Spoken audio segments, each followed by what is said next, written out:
back to another study in James. We are in James chapter 2, verses 5 through 7. Listen, my dear brothers, has not God chosen those who are poor in the eyes of the world to be rich in faith and to inherit the kingdom he promised those who love him?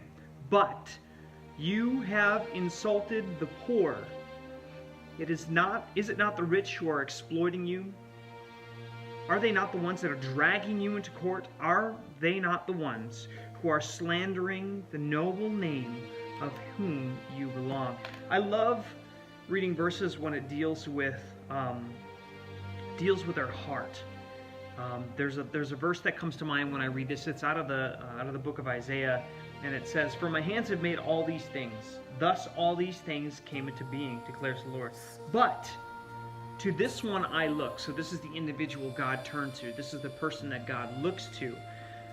"This is the one I look, to him who is humble and contrite of spirit and who trembles at my word." Listen, if you ever want to hear from God, if you always want to hear from God, you maintain this attribute, okay? This broken spirit, this contrite sense of mind. It's an understanding of our sin and how we fit in relationship to God. So if you want to hear from the Lord, if you always want to make sure that you have access to God, you maintain this. You are humble and you are contrite in spirit and you're trembling at his word.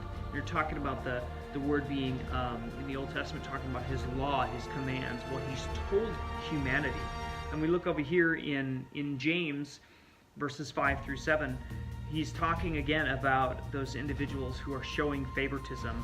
It's the poor, the broken, the contrite that God is looking to. Those are the ones that God is choosing to further his kingdom from. He's not furthering his kingdom through the proud, through the arrogant. In fact, he takes those individuals and humbles them throughout their life until they're in a position where they submit to him and tremble at his word. So if you always want to hear from God, if you always want to be on God's listening list, our job is to maintain that mentality and to maintain the correct mentality of a useful, helpful servant in the kingdom of God.